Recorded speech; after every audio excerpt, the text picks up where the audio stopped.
toutes et à tous, je suis ravie de vous retrouver pour une nouvelle saison Rencontre InsurTech, des interviews de fondateurs et de fondatrices d'InsurTech. J'ai le plaisir de recevoir aujourd'hui Ying Liang. Vous êtes CEO et fondatrice de Clarity. Bonjour Ying. Bonjour Nelly. Ying, quels sont les points clés de votre parcours et que représente l'entrepreneuriat pour vous ?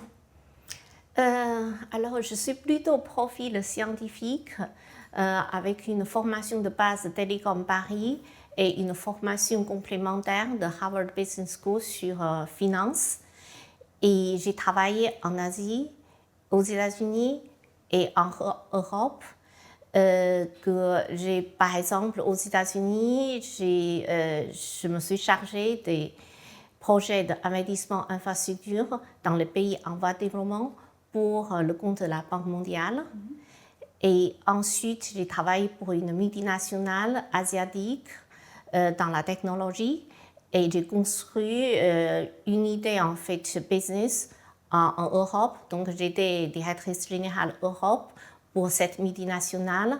Et mon dernier poste avec cette multinationale, PCCW, était directrice du développement de sociétés et pour mettre en œuvre des projets de croissance organique et externe, y compris fusion-acquisition, avec mon poste de, je dirais en fait, directrice M&A. J'ai mené quelques projets, quelques transactions en fait pour acquérir des startups innovantes et ça m'a donné une idée de créer ma propre startup. Quel parcours! Alors, comment est né ce projet? Comment l'idée est-elle venue de Clarity? Et alors, lorsque j'étais directrice du développement de sociétés et M&A, et j'ai mené quelques acquisitions des startups innovantes, c'est là que m'a donné une idée de créer ma propre startup. Et ensuite, comme en fait, j'ai toujours aimé de créer quelque chose avec une page blanche et dans un secteur, si possible, différent, sur un marché différent, et que lorsque je regarde un tel décalage au niveau, je dirais, numérique, digitalisation, comme j'ai un background scientifique, entre l'assurance et finance, il y a un vrai retard pour le secteur de l'assurance, qui est un secteur extrêmement important pour l'économie. Et lorsque j'ai décortiqué les différents modèles de business à chaîne de valeur et que ça me vient à l'idée de créer en fait Clarity au service des petites entreprises. Alors justement, Ying, quelle est votre proposition de valeur pour ces entreprises?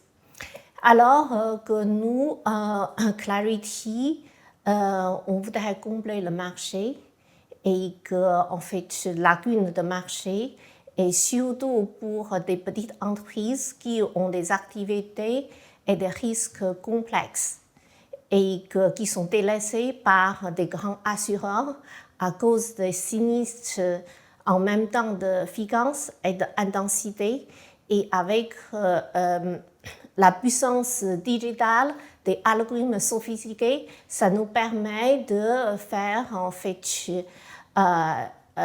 la modélisation des risques, l'évaluation et la tarification pour bien cadrer la souscription. Et ensuite, bien sûr, notre plateforme digitale de A2Z qui manage l'ensemble de contrats, de conseils de tarification, de souscription, gestion des contrats et gestion des sinistres. Quel est votre cible de clients? Je crois comprendre qu'on est sur des entreprises, des clients entreprises. Et combien est-ce que vous visez de clients d'ici 3 ans? Ici, 3 ans, on pense en fait de pouvoir atteindre 10 000 entreprises comme clients. Le cible pour en fait vous donner un exemple, notre premier produit, on a lancé dans le secteur des diagnostiqueurs immobiliers. Et alors, pendant qu'un grand assureur, leader du marché, s'est retiré du marché à cause des problèmes de sinistralité. Et en laissant en fait des petites entreprises de diagnostic immobilier dans le stress, trouver une assurance comme c'est un métier réglementé et l'assurance est obligatoire pour accéder les activités. Ying, comment est-ce que vous travaillez avec cet écosystème d'assurance aujourd'hui? Vous travaillez avec qui? Avec des assureurs? Avec des assisteurs? Enfin, dites-nous un peu avec qui. Et que nous, on est MGA, Managing General Agent, et plutôt intermédiaire avec une délégation totale des assureurs pour la souscription et gestion des contrats. Et nous travaillons notamment avec des assureurs plutôt de taille importante et que spécialistes dans le secteur des risques entreprises et aussi avec un niveau de solvabilité importante. À présent, on va parler de votre modèle économique. Donc, quel est votre business model, Ying? Et est-ce qu'il a bougé depuis la création de Clarity? Et à quelle date est-ce que vous serez à l'équilibre? Notre modèle de business n'a pas tellement en fait changé, mais bien sûr, on apprend, on s'ajuste. Si c'est à refaire, je pense que je ferai pareil, mais en prenant certains lessons learned et pour éviter un peu en fait de détours, surtout dans la partie culture des assureurs qui n'ont pas vraiment en fait la même vitesse, agilité par rapport à nos besoins en fait de AssurTech. Concernant, je dirais plutôt la rentabilité, cette année 2023, c'est notre deuxième année opérationnelle. On arrive déjà EBITDA positif. Alors la rentabilité complète est visée l'année prochaine. Quelles sont les 3 grandes difficultés, si vous deviez résumer, que vous avez rencontrées dans votre vie d'entrepreneuse? Le premier challenge, c'est le recrutement. Et que comme tout le monde n'est pas aventurier pour rejoindre une start-up de jeune âge, et puis la question de stabilité, d'emploi. Et le deuxième challenge, c'est en fait trouver des portes de risque. Comme vous avez compris, on travaille quand même dans des secteurs avec des risques un peu aigus et qui nous font confiance.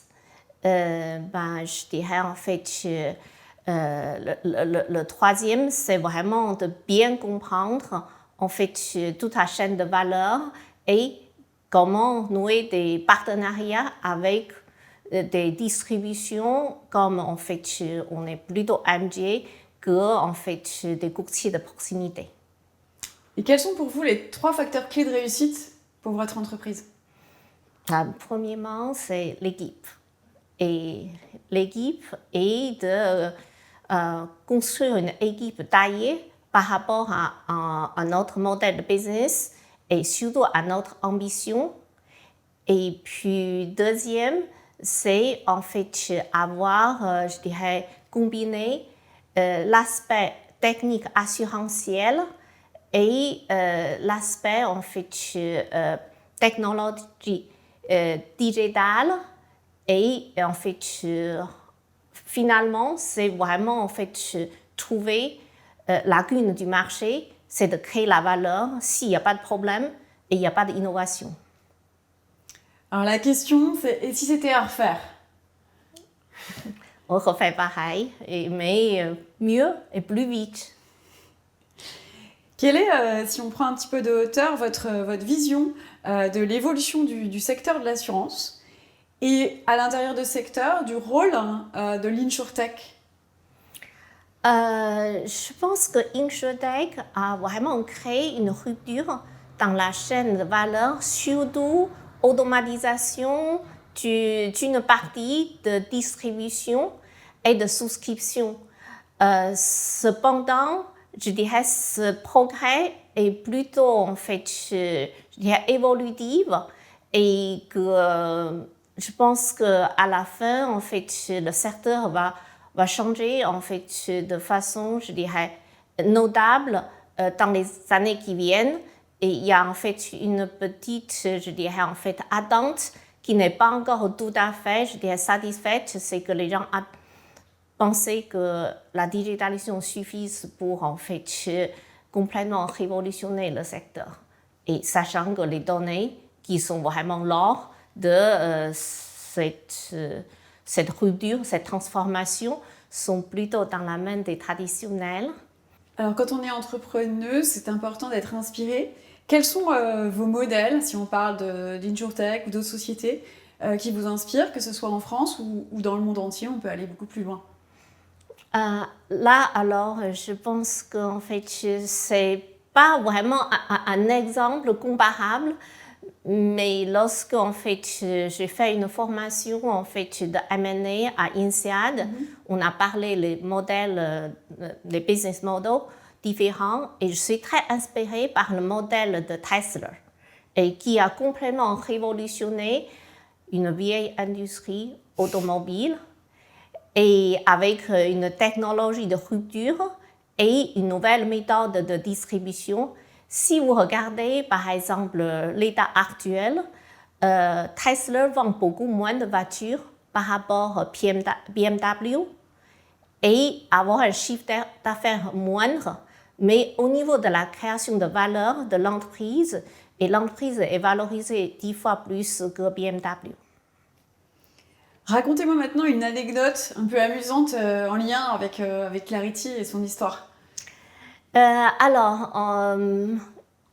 On a toujours en fait cette question lorsqu'on rencontre des nouvelles personnes, quels que soient clients ou partenaires.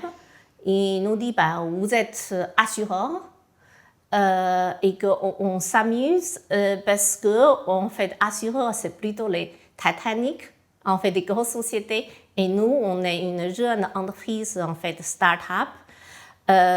Ça, c'est parce qu'en fait, qu'on a exactement les mêmes méthodes d'évaluation des risques et d'appréhension de risques, et on travaille main dans la main en co-construction des produits avec les assureurs. Alors, dernière question, Clarity, pourquoi avoir choisi ce nom pour votre InsurTech? Tout d'abord, en fait, pour, je dirais, la transparence de nos polices d'assurance, et surtout d'apporter, je dirais, la clarté et de nos contrats, des informations vis-à-vis de nos clients. Alors, merci beaucoup Ying Liang. Vous êtes, je rappelle, CEO et fondatrice de Clarity. J'ai vraiment été ravie de vous recevoir et d'échanger avec vous. Maintenant, je vous donne rendez-vous pour un nouvel épisode de cette passionnante série. À très bientôt.